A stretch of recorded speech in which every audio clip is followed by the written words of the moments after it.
Straight from the heart. Very good evening and a warm welcome to all our listeners across Sri Lanka and all over the world. You are tuned into this special broadcast on Radio Sri Lanka over the airwaves of Sri Lanka Broadcasting Corporation. And today in this second segment of Straight from the Heart, we feature a self-motivated, extraordinarily dynamic, yet simple, self-made, successful entrepreneur. He heads an organization established almost 3 decades back, which today has become an extremely successful, creative, very much focused in capitalizing on new opportunities and possibilities. Yes, very much a necessity in today's context. And we warmly welcome and say a very good evening to the founder, chairperson of Lanka Sports Horizon, also known as LSR Group of Companies, Mr. Thilak Weerasinghe. Good evening. Mr. Weerasinghe, to begin our discussion, a very strong set of beliefs. Your tagline reads, creativity, innovation, self-motivation is a key to success. Can you elaborate a little on this? Actually, before I start this business, I was known windsurfer and water sports lover. I am doing all the water sports. At the same time, I am doing nature sports. Now, someone can think, what is the nature sports that we have in the country? So, the country is ideally situated, blessed with the warm water and nature. Then year-round, you have some beaches. Let me take the advantage of the country for surfing. So people can't surf everywhere you want. You have to have a right wave. So we are blessed with that. Throughout the year, we can surf either in East Coast or the Southwest Coast. With all that, I started my travel arm. First, I started the company with the water and nature-based activities because I was involved in that. And then I started my travel arm. Late 1980s. That's how I started. But of course, being in this special interest area, you have to learn a lot. You have to be a swimmer, hiker, biker, and then since I'm involved in the activities and I did my further training in the other part of the world, there I learned mountain biking, rock climbing. This is all in 80s. So I had taken whatever little knowledge I got from the other part of the world and started the activities in the country. That's how the humble beginning started. But there is a very big market for these kind of activities in other part of the world. But they don't have blessed nature or the water as we have. Because they are seasonal. Sometimes you have to use different suit to get into the water. And here, throughout the year, you can just go with your normal swimsuit and do your activities. Or hiking, biking, you don't need to wear a lot of different clothing. So you just go as you like. And also look at our mountain range. Look at our tea area. So there, we didn't do much. We had used the trail, what is available. So those trails are ideal for mountain biking. And the gaps we have, even the climbing or downhill, we have a superb trail in the country. So all what I did, with the little knowledge I harnessed from the other part of the world, I tried to understand what we have and created the platform to build my business by using the water and nature and the other resources we are having in the country. That's how I made to where I am today. Wonderful, simple, but yet very focused. Now, this also sheds some light as to the infrastructure, the facilities that we are blessed with in this country. Yeah. Your business venture obviously seems to have begun with a flavor of sports behind it. Any particular reasons? As I said, I was a sportsman in my young days. I was a swimmer and then learned windsurfing, diving, and all the water sports. From there, I had taken that again as my career. So that's where the humble beginning started. Absolutely, and we are very, very proud of to hear all that. Mr. Thilak Weerasinghe, chairperson of Sports Horizon and LSR Group of Companies. You have brought a lot of credit and honor to our country. You have won so many awards locally as well as internationally. Could you shed some light to us? Being known windsurfer. Of course, I got several medals in my young days, and then again got involved in the capacity of organizing events. I had taken some of the event, locally started one, to the international calendars. If I name a few, Colombo Marathon, started by me, and we did an 18-year, but last year we couldn't do due to the Easter attack. And then this year, of course, due to the pandemic situation, we can't gather the crowd. But the last race when we did, 43 countries participated, and more than 8,500 runners are participating in this event. This is only IAA qualified run handled by individual person in the country. And then this is the trial run for our national athlete, because this course is certified by IAAF and AIMS. This is one. Then there's another event. Of course, because of that event, I start to get a lot of awards and recognition.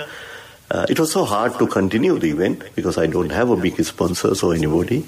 Whatever little I earn, I put back into the sports because that's a love of the family is having. Myself and my wife is a known athlete, and then family background also into sports. So we did that. Now it is into very higher level in Sri Lanka. Of course, this is recognized as one of the top run. And also we are in par with some of the event organized in, you may have heard, London Marathon, Boston Marathon, all the big events like if you take Delhi Marathon or Singapore Marathon, all comes under, you have to first get the approval from AIMS. AIMS is the body for distance and long distance running under IAAF. So IAAF is also a member, the part of AIMS. So what we did, we had developed that, the running, then cycling. We had introduced the event called T Cup, letter T hyphen Cup. It sounds T Cup. And that event, now in cycling world, UCI event, that is the world body, UCI is the world body for cycling, road racing. I think everybody knows Tour de France and all these big events are under UCI category event. I managed to get the UCI sanction. Now T Cup is only the UCI sanction event in South Asia. It's not only Sri Lanka. Even India doesn't have a UCI cycling, sanction cycling event. So during this event now, we are giving only 1 or 2 teams for Sri Lanka. All the other teams are from different part of the world, because they have to participate on a different ranking level. They are here to also develop their rank. So we get Dutch team, Swiss team, Japan team. The last event, actually, the winner was Japanese cycle team, national cycle team. That level, China national team. So they get to know that we have a capacity of organizing this kind of an event in this country. It's not me. It is actually all, including Cycle Federation, everyone together. We put an effort under my guidance to build this up. And today that has been recognized, and we are in the world cycling calendar. Well, absolutely. That's absolutely brilliant news. I wonder how many of our listeners know that we have a marathon here which is run for the 18th consecutive occasion, and we're looking at the 19th this year, and this is under the jurisdictions of the AIMS, and then also under the regulations of IAAF. So this is an international event with more than 8,000 runners. To add to that, we have our international cycling event, which comes under UCI, called the T Cup. Yeah, this sounds like T Cup, but it is the letter T hyphen CUP. Tea trophy. Very much a flavor of tea. Yeah. A country very much known in those lines as well. And we certainly will be talking much more. And this is a very interesting first quarter with Mr. Thilak Weerasinghe, chairperson of Sports Horizon. More to come with many insights. Stay tuned to Radio Sri Lanka as we continue this discussion and move into a very insightful topic. All thought of, plan and action by the man himself. Now all that on the other side of this break. Listen. The Pioneer radio station in Sri Lanka on 97.4 and 97.6 FM.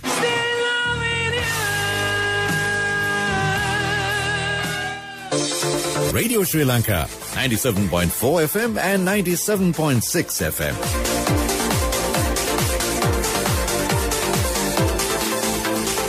Welcome back, listeners. And anyone tuning in now, well, you're listening to an exclusive Straight from the Heart chat with Mr. Thilak Weerasinghe, chairperson and founder of Sports Rising. Well, Mr. Weerasinghe, we now have an idea of how it all began for you. Before we move into serious subjects, can you briefly tell us about your past, your school, your youth, and also your family? Yeah, I will add a little before that. I will, because you were talking about the awards that I bring. I brought some medals to the country as a player, then as an entrepreneur, as an organizer. So I got international and local presidential awards. But again, now we were talking about cycling. There's another cycling. So it is called mountain bike. There's an event in this country called Rumble in the Jungle, which is well known among the mountain bikers. And I developed the trail, and this is a 5 days race, and this is one of the best races in our region again. And people are waiting till we announce the next day to take part.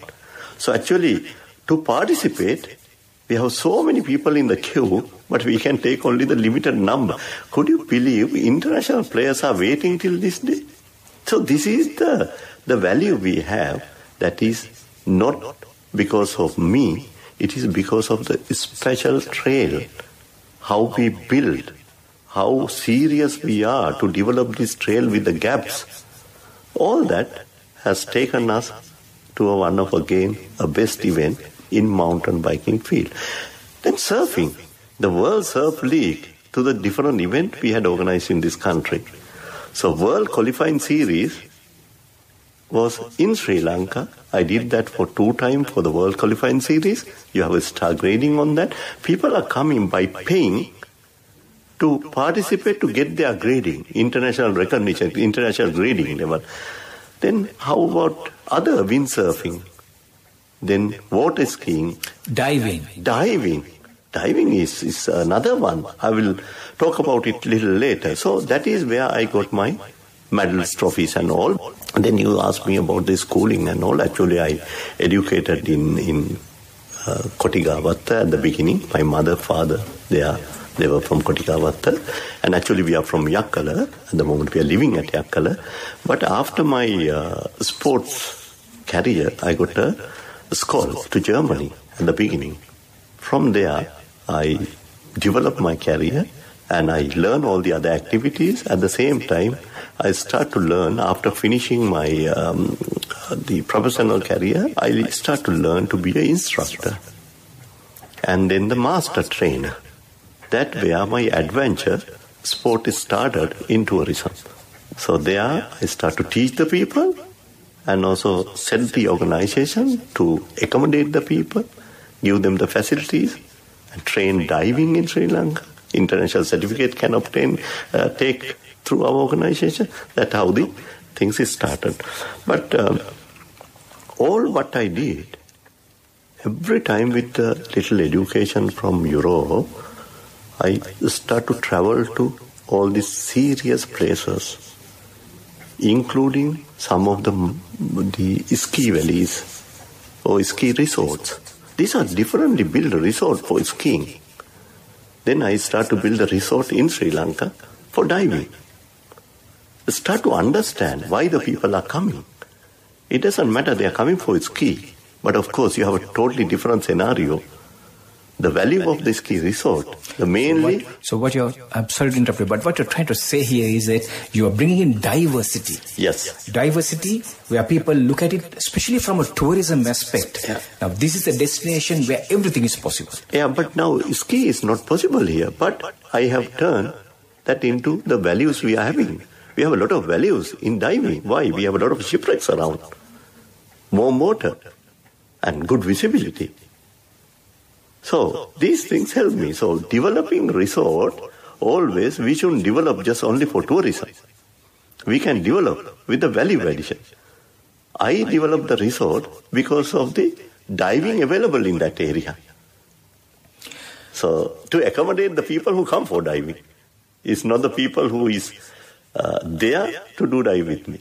So this speaks, dear listeners, the vision, the passion, and the want to make it happen. In fact, it is actually, you touched my question with your answer before I could even come out with it. My question was going to be, we have everything, beautiful beaches, perfect locations for windsurfing, water skiing, diving, you name it. My question was going to be, have we understood what we have and are we doing it right to make it possible for people to use it? But it seems you have already started on that, and that speaks about what your vision and then what you want to achieve. Well, we will continue the discussion. Once again, we have a small break and we will join you quickly what our next stage is going to be in terms of taking Sri Lanka forward.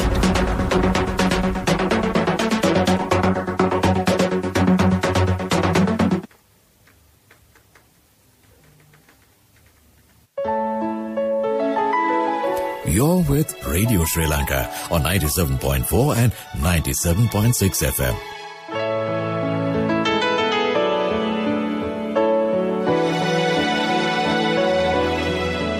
Yes, as we return, a warm welcome to all our listeners. If you're just tuning in, plenty of things for you. Whether you're an entrepreneur, a corporate head, sports enthusiast, people interested to explore and consider new revenues, listen and learn. Mr. Thilak Weerasinghe, Chairperson, Lanka Sports Horizon and LSR Group, live and exclusively here in the studios of Radio Sri Lanka. Now, being the visionary you are, it's a privilege to know for the first time in Sri Lanka, you're planning to promote and establish a new business concept. Perhaps one can call it a new model. A concept related to sports, entertainment, health, well-being and many others. But more importantly, through sports, a contributory arm to the Sri Lankan economy. Well, doesn't that sound interesting? Can you shed some light onto that? I would say this is a broad thought that we had shared. The present Minister Namal Rajapaksa was the key person on driven of this sports economy, and we had contributed for that.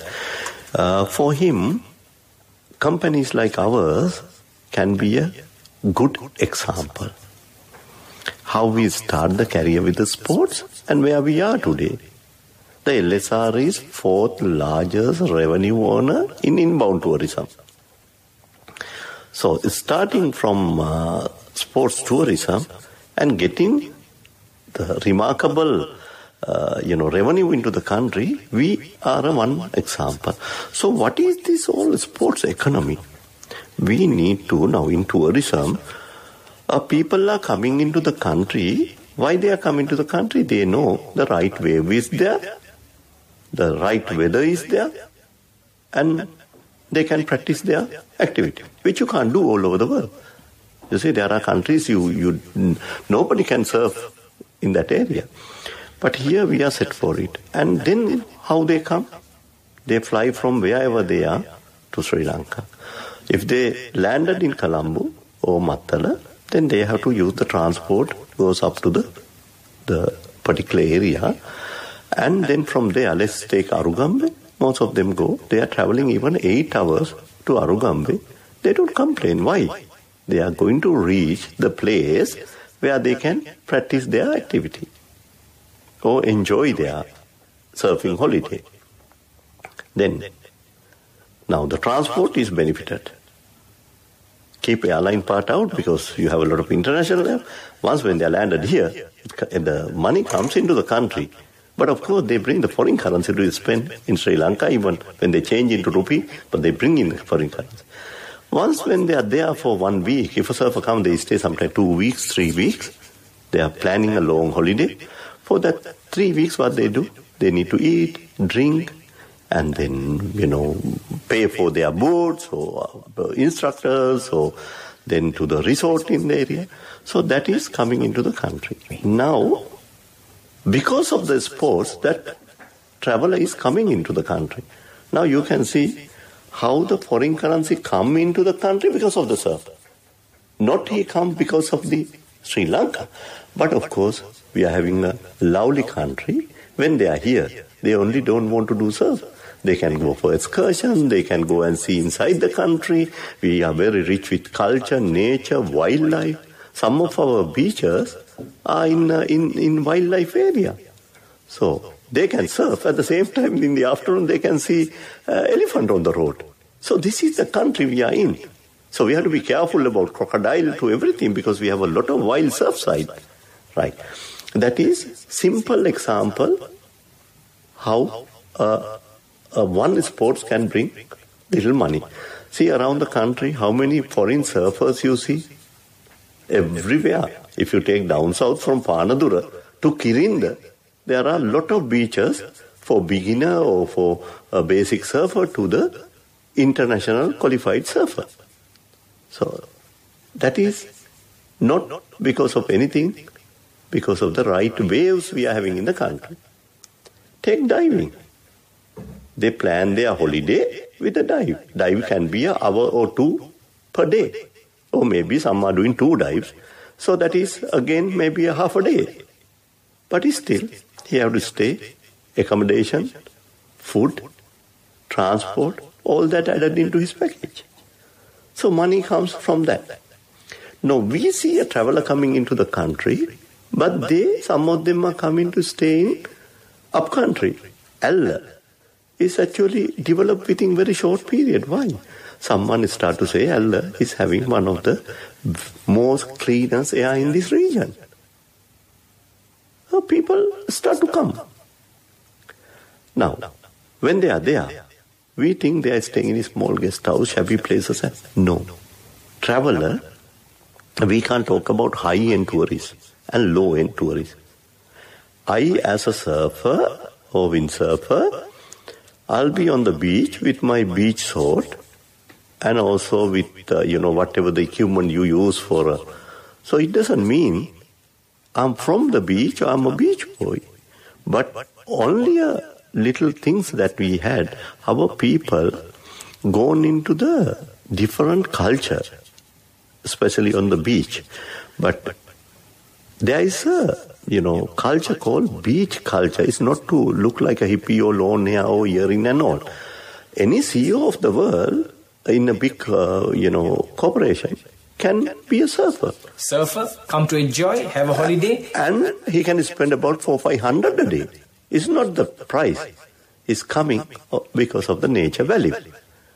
And now you can see, because of this sports, from the airport till where he enjoy, see the revenue coming into the country? Isn't it a sport economy? Absolutely. So we are basically talking about tourism with a sports flavor. Yeah. And like you very rightly said, from the point they reach the shores of our country till they go through that entire period of enjoyment, there's a serious contribution to the Sri Lankan economy. Now we know Sri Lanka cricket contributes something like around 6 billion rupees annually. 300 million comes from football, 100 million from rugby, and it is forecasted basketball and hockey and all these other 3 games which I spoke about put together can contribute about 8.5 billion rupees to the economy, which is a lot of money. So what has happened here is this is an absolute revolution. New thinking, new planning, and I'm sure a lot of mechanisms will have to go as to how we can harness this possibility and make it very much a possible contribution to the growth and the development of the country as a whole. I hope you hear the few statements what Minister Namal Rajapaksa announced. He said he want to drive this to $1 billion worth of revenue annually. So how he can set this target? Of course, as you said, 8.2 to 8.5 billion coming into the country from these sports. We have 70 associations. Out of 70, about 10, 12 associations are doing very well. They bring even a foreign currency into the country by organizing the events. Cricket is a good example, and they are doing it for many years. And with all of these organizations, we think we are doing about 1,000 million right? So then if it is $1 billion, it is 18 billion, roughly about 18 billion rupee. Now we have to also see where the other 1,000 to 800 million come from. So tourism is one example. Then we have to look at other areas. What are the other areas? Events. Now I said Colombo Marathon. We had last one. We had 43 countries participated. And we didn't pay them to come. They paid their airfare to everything, even everything, only winners and few special invitees. We look after only their accommodation because we need to have a different, to build the event, we have to have a different caliber of runners. Right. Now that brings the money. So if somebody else even organize a good event in the country, sports event, we don't have a, athletic Grand Prix. Take Singapore, take Dubai, how they build with the yacht rally they don't have resources like what we are having. The nature blessings they don't have, but still they have created events, right? And if you think about a golf, now how many golf courses we have, how many golfers are coming on holiday? Where is that revenue goes? Isn't it sports revenue? Right? And we need to understand little more about the values we are having. That's what the minister, clearly stated after doing a proper study. He himself is a good surfer.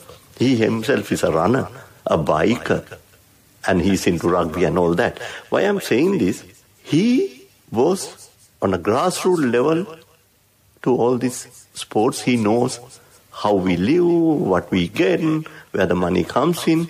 So if you go to that world, people are living without, trouble in the country. Self-motivated, and they make their revenue, and they live, they bring the money into the country. How many thousands of Sri Lankan youth are involved in that? How many thousand youth are still practicing to be one of the instructors? And how many runners we can build in this country? Wonderful, Mr. Weerasinghe. Many positives, absolutely splendid stuff. So many fronts with such remarkable ease. Yes, time for another break. And when we return on the other side, we will be talking more with Mr. Thilak Weerasinghe, chairperson of Lanka Sports Horizon and LSR Group.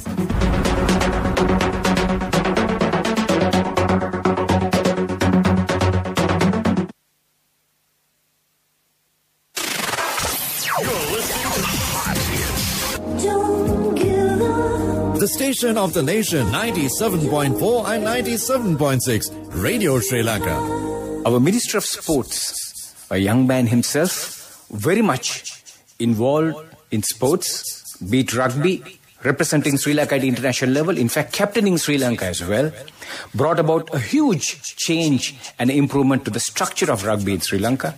He's involved in windsurfing and also leading from the front, setting the roadmap for the youngsters to follow and take over the leadership mantle. And any particular message for our youth, how they can make use of these opportunities, and then also form some sort of a contributory factor to the economy of this country? Actually, youth can be a self-motivated entrepreneurs. Now, people are thinking, what are the entrepreneurship? You can do it on a beach or at mountain, or everybody want to come into Colombo to do business, no? They do the business what they have seen or what they get to know during their school or from, friends' background or the family background. But there are so many opportunities we have. So we have to make sure that we educate the youth to be a self-motivated entrepreneur. How we are going to start? So we have to come out with lot of different activities. First, to understand where they are, what are the development that we can do in the area. It can be a water, it can be a nature, it can be a rock that we develop to a rock climbing test, climb rock. In a one rock, you can have many gaps to climb. But of course, then you have to study about the area, about the rock, and it need to be tested. And I'm sure if somebody start his own rock climbing center in this country, we can have a couple of rock climbing centers. We don't have a single test rock for tourism. If you do that, people will pay a nominal fee to climb that rock. So that itself, it is possible. I'm sure these listeners might be in the area where you have the real rock formations, which can be the garden of rocks. People are thinking, my God, because of the rocky vegetable is not coming and we don't have a place to, go, and all that problem they are having. And the rock formation is the blessed place for rock climbing. So this is what you're talking is adventure, excitement, and the opportunity for the youth in their own way to plan to take that step to uncharted areas, which can become very successful personally for them and also an opportunity for the country. And at the same time, now, I said this, people may start to think differently now. But of course, we have to train them, take them to the different level of their education on these sports. Safety. The safety measurements has to be taken because all the adventure sports are into high risk. But we have to learn also risk calculation. We have to do these activities with the calculated risk elements. So children need to learn, youth need to learn. They will love, they have a power. They are fit enough to, hang on to this area. So without giving a support to train or give them the areas, we have to have a comprehensive discussion, get resource person even locally or internationally, and try to teach the children to open their eyes and see where they are and what more they could do in their area. If not, can they do something in their district?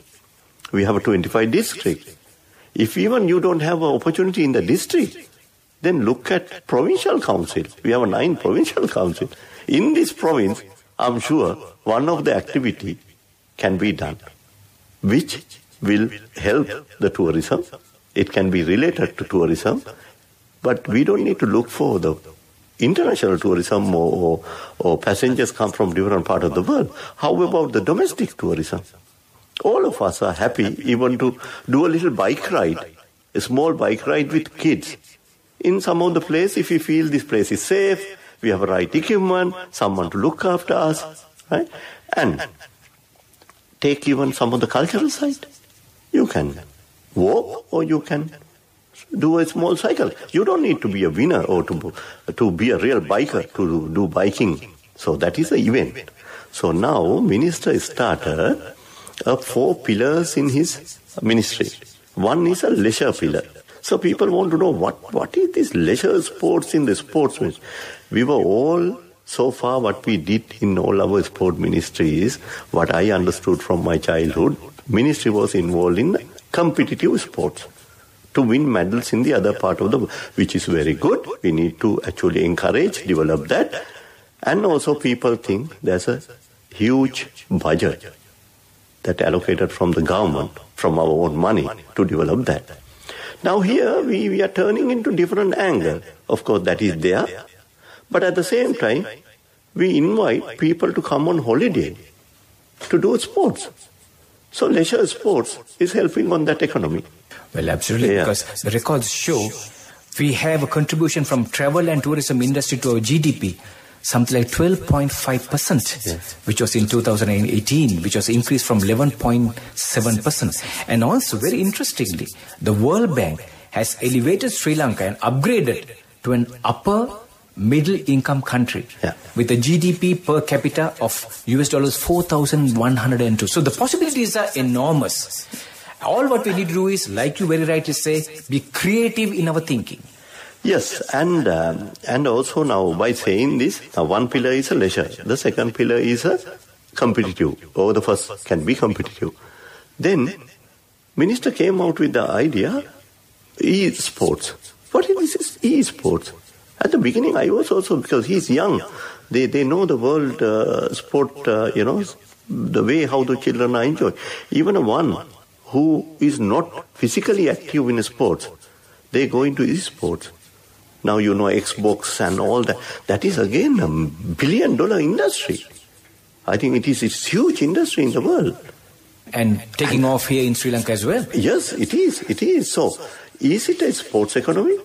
If this is part of the sports, that's what we have to look at. If it is not, then we have to see how we develop that segment. Right. So, likewise, we have 4 pillars. In these 4 pillars, education is one of the key areas for us to train the people to be a good, healthy national and to contribute to develop our economy. It can be in sports, it can be otherwise in tourism or whatever. But that background, we need to develop a youth. We have enough youth looking for opportunity. So, some of them, everybody can't go to university, everybody can't go to be a doctor, engineer and all. There are so many people end up without anything, So, end of the day, all we are blaming, saying they are 3-wheeler drivers. But what have we done for that? Where are we? Why are we saying only blaming our innocent people here? No. The fisherman's son can be good deep sea fishing instructor or a boatman taking foreigners for game fishing. That's another multinational, industry. Huge. Is this a part of the vision and the focus of this high-profile task force, keeping in mind the vision for Sri Lanka tourism up to 2025? Yes, actually, it is developed some time back. Of course, they have taken me also as one of the members. They had taken me that because also of brings me. I need to break in once again. It also is important to mention that you are a member of the Airport and Aviation Board and also the Tourism Development Authority, plus a member of SLITO as well. Now, Tourism Development Authority is having a seat for SLITO. That is, SLITO stands for Inbound Tour Operators Association. And then I'm at the Airport Aviation Board. That is because of my knowledge, not presently I'm representing Tourist Board. I was representing SLITO at that chair for some time. And there what we do, we are looking at the development of tourism in this country. So my contribution is more to develop the knowledge in specialized area. Now, guide can be a national guide, lecturer can be a diving guide too. He knows about the general, at the same time he has his specialty. How about hiker, biker? So for this guide, I don't think they will go for a small amount. They may ask $50, $100 a day because specialty, and they have to sweat a lot to keep their clients, happy, and maybe they have to physically involve in. Then take the other hoteliers. Then are we allowing everybody to do hotel? Or are we also, can we plan some resort? For surfing resort or the diving resort or some activities. Now Kandy, of course, Kandy is developed. Some of our southern beaches are developed. Anuradhapura, Polonnaruwa cultural triangle developed. So there's always a meaning of people to travel. It's not only the hotel. There's a possibility of the hotel too, but it is what you get in that area. What more you could do. What is the interest of them to be to that area. So if we do that, we can get more tourists into country, but with plan, develop different concepts. So what is happening end of it? Even though we seated, we contribute as industry professionals in these meetings. Then we have a government officials in there. Then we discuss, try to come into understanding. So I would say each province is having their tourism arm. And can we be part of them and try to help them to build little in their province? Other than being, now in tourism stream, we are talking about guide or hotel, all that, no. But the guide can be a specialized guide for wildlife. We have some. So they can be in a wildlife area. Fishing guide, fishing area. Then how about mountain guide? If a mountain guide is not only a hiker who understands their terrain, that is flora, fauna, and then the other life of all the animals in the area, all that is there. So if a client comes, other than taking him from A to B, if someone contribute with the fashion, saying, okay, I'm a hiker, this is the plan, this is what we could do, this is what new we have, all that will help to help to keep a client. And who does that, or who can do that, is the person from the area. We need to educate them. So, by example, if we get our target for 2025 to reach 5 million tourists, I'm sure from airport to their entire holiday, per person, there will be at least 2 to 3 people average will benefit from them to their, whatever the sources they are in. It can be directly involved or indirectly involved in tourism. If you get a 5 million, multiply by 2, so it's 10 million. So 10 million population, out of our population, 10 million get job opportunity. Are we ready for it? And who are they? Now we are talking about 500,000 directly involved in tourism, and 2 million maybe getting benefit indirectly also, including the farmer. And then, now if tourism increase, it will be increased by numbers also, no? So then we are talking about 10 million jobs in tourism. Indirect revenue opportunities. Yes. If we don't train now our youth with good health, good practices, with a lot of different activities, including hotels or whatever, then what is happening? Our youth are ready to serve for the tourism need. Otherwise, we have to start to import the people. If you start to import the people, now your figures, 2018 we got 2.2 million, nearly 2.3 million tourists, and our revenue was $4.3 billion. We thought it will increase by 2025. Direct or the declined revenue, 5 million tourists, $10 billion declined. In declined, or the way they spend here and there, I think this is the industry of 13 to 15 billion dollars, which comes into the country. So now, if we don't have a trained manpower, if we can't serve, what we are going to do? The government have to make the decision to import the people to serve these people, because we know it. So part of it will go back. We may get a lot of different consultants come and say, no, we get that people, this is how the world is building, no? But here, we are also now suffering without jobs. Our industry alone, tourism or sports, they go together, can cater for this $10 billion revenue into country. So look at the contribution to the DJP there. What a positive end to this discussion. And dear listeners, you are listening to how things can be changed to positives for everyone to be successful and our country to be successful in return as well. Well, like they say, all good things have to come to an end, but not before we say what a privilege it has been to listen to you, your successes, and even more importantly, the vision you have for the future of Sri Lanka. Mr. Thilak Weerasinghe, Chairman, Lanka Sports Horizon, a member of the high-profile task force established to drive Sri Lanka 2025 vision for the tourism industry, a serving board director of Sri Lanka Tourism Development Authority and the Airport and Aviation. On behalf of Sri Lanka Broadcasting Corporation and all our listeners, we wish you the best of luck and assure you we certainly will be available to support and be of assistance any way possible.